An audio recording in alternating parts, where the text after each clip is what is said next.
It is abundantly clear at this point the WNBA is desperately trying to create new stars, which is a great strategy. Matter of fact, it's smart.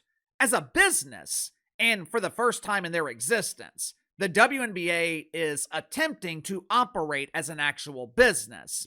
As a business, you never want to be reliant on one account. You never want to be reliant on one player for your survival. The problem, though, for the WNBA, in order to create new stars, you need players that are actually capable of being stars. Take a look at this list. According to the boardroom, which I believe is owned by Kevin Durant, these are the most marketable players. These are the most profitable players in the WNBA dump. Now, I'm sure a lot of you guys are looking at the names and faces on this list and thinking, who, and who?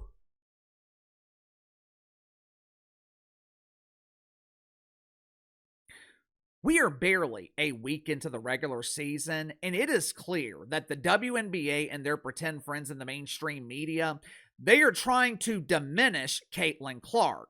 Yesterday, and I wish I had saved this image because it's now been deleted. Yesterday, the WNBA sent out a tweet highlighting the 3 most watched games in league history. Unsurprisingly, the Indiana Felines and Caitlin Clark were a part of all 3 games. But the face of Caitlin Clark, it was only included once on the image. The WNBA decided to include 5 unknown players, trying to credit them for the elevation of this turd into the mainstream, when the reality is, games without Caitlin Clark come nowhere close to matching her ratings. Last Saturday, Caitlin Clark drew 2.5 million viewers on ABC. Now, there's a little bit of a caveat here. These numbers are being boosted by Nielsen's new rating system. If ratings were being measured by the old system, Caitlin Clark actually drew 500,000 viewers less than her season opener last year against Angel Reese and the Chicago Bravado. The following game on ABC last Saturday between the Phoenix Masculines and the Las Vegas Anonymous Faces, 1.1 million viewers.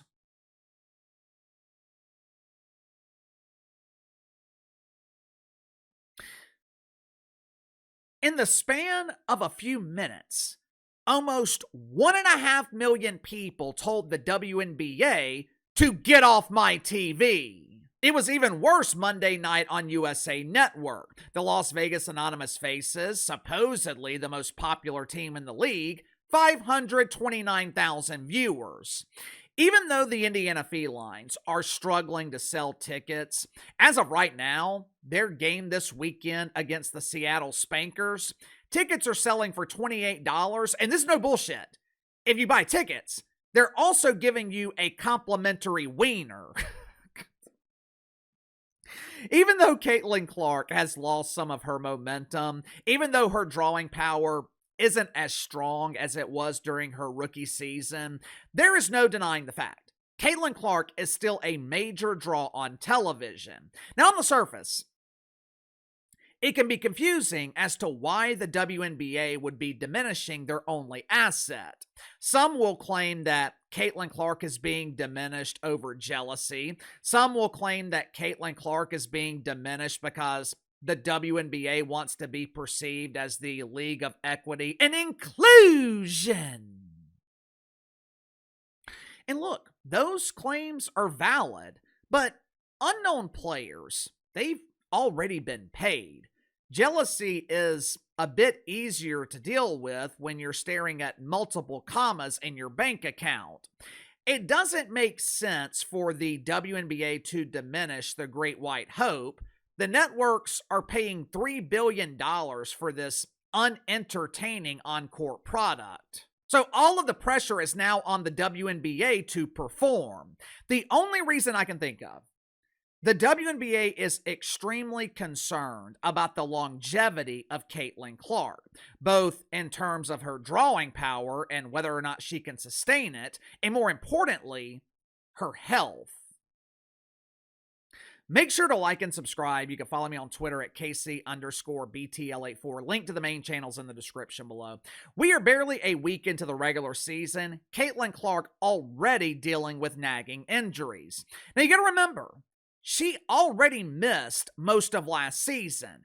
She should have come into this season feeling fresh, but she is already wearing a back brace. She already needs boodle support cushions while sitting on the bench. To make matters worse, Caitlin Clark fans, they are turning against their own team. They cannot stand head coach Stephanie White. They're pissed off with the Fever for drafting Raven Johnson in the first round, who plays the exact same position as Caitlin Clark. Caitlin Clark fans believe that not only is the WNBA trying to push her aside, her own team is neglecting her. Now, whether or not that's true, no one knows. But the perception is the only thing that matters. And the perception could be the reason ticket prices are going down in Indiana. It could also be the reason that the Fever have not sold out of season tickets. Now, from the WNBA's perspective, they have got to have a backup plan. 2 years ago, this wouldn't matter. 2 years ago, with WNBA players making minimum wage, there was minimal pressure to perform. Now, with hundreds of millions of dollars invested in this league, the WNBA is under immense pressure to step up. They are trying to create new stars. They are begging America to embrace Asia Wilson, even though America has been telling AJ for years to get off my TV. They are trying to promote Paige Beckers, who is one hell of a basketball player. The problem with Paige Beckers, she's just not that interesting. And the most interesting thing about her in terms of storytelling or mainstream appeal, her relationship with Elmer Fudd, Paige Beckers doesn't want to talk about it. Like I told you guys this morning over on the main channel, this is why the WNBA needs Angel Reese to be the villain. Unlike AJ Wilson and Paige Beckers, Angel Reese is capable of generating heat. Problem is, in order to be the villain, you got to be believable. You have to be perceived as a legitimate threat. As of right now, the only thing threatened by Angel Reese is stand-up comedians, because watching Angel Reese pretending to play basketball is a hell of a lot funnier than most stand-up comedy. Sound off in the comments below. I'll see you guys later on the main channel.